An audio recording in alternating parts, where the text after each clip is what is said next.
oyagala okumanya ebiriwo ebyaliwo oba ebigenda okubaawo. Program tambula n'okumanya eggose, tambula n'okumanya ku MRU TV ne Royal FM. Tambula n'okumanya, tambula n'okumanya. It only takes one new piece of foreign intelligence and everything can change in an instant. Hey, I think I found something. Most people will never see your work. Only 3 people in the world have access to the information we need. Notify the field. Your greatest strength will be the people around you. You're going to be able to see the whole thing? Yep, gonna be in the roof right here. Got seat in the house. And your greatest reward is knowing your efforts will help keep every American safe. Your achievements, while unknown to the public, are critical to our national security. This translation is technically accurate, but in this context, it really means this. The nation, We got it. is counting on you to discover the truth. I'll call the White House. Ladies and gentlemen, welcome to the CIA. You can play a role protecting our nation. Start a career at the CIA. Central Intelligence Agency kibiina ky'abambega eky'eggwanga lya America nga kino kisangibwa mu ssaza lya Langley mu kibuga Virginia mu ggwanga lya America. Ekitongole kino kyatandikibwawo ng'ennaku z'omwezi 18 omwezi ogw'omwenda mu mwaka gwa 1947.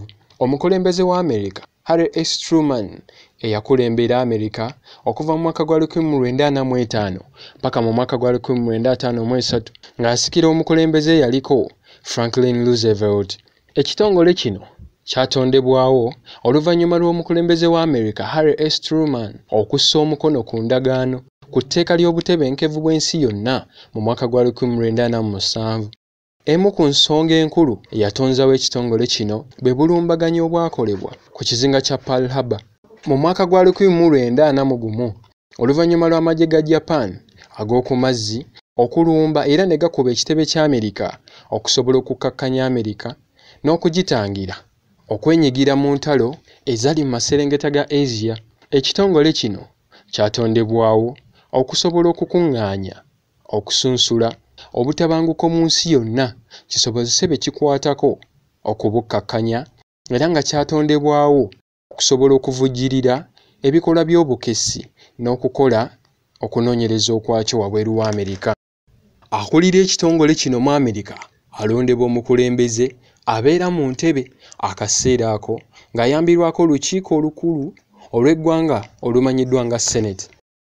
Mu kaseera kano akulira ekitongole kya Central Intelligence Agency oba giyite CIA ye mwami William Joseph Burns ng'ono yatuuziddwa mu ntebe ennaku z'omwezi 19 omwezi ogwokusatu omwaka guno.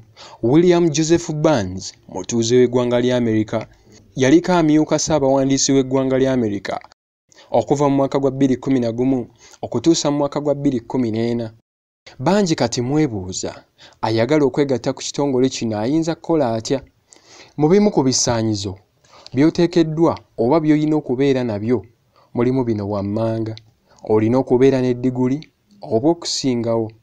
Oteekeddwa okumanya ennimi engwira ezisoba mu 2. Kugatta obumanyirivu obw'enjawulo. Olina okuba nga okebeddwa era ng'okakkasiddwa nti tolina bulwadde bwonna era oluvannyuma omaliriza okutendekebwa okutonotono okuba kukuweereddwa mu kitongole kino. Ekitongole kya Central Intelligence Agency kisobodde okumaliriza ebiruubirirwa byakyo okuli Operation Paperclip, The Stargate Project, The Bay of Pigs Invasion, Operation Midnight Climax kw'ossa n'endala nnyingi. Mu mwaka gwa 1945 mu biseera by'olutalo olwokubiri ekitongole kino kyawaliriza eggwanga lya Germany oba bugiyite Bugirimaani okuwanika ne kisobozesa ssematalo ono okuyimirizibwa ng'era ekitongole kino ekya Central Intelligence Agency kye kyawomamu omutwe. Ebyo bye bimu ku bikwata ku kitongole kino ekya Central Intelligence Agency oba kiyite CIA ekisangibwa mu Amerika mu ssaza lya Virginia mu kibuga Langley. Nze Asaf Semakula mu ttambula n'okumanya. Ladies and gentlemen, welcome to the CIA.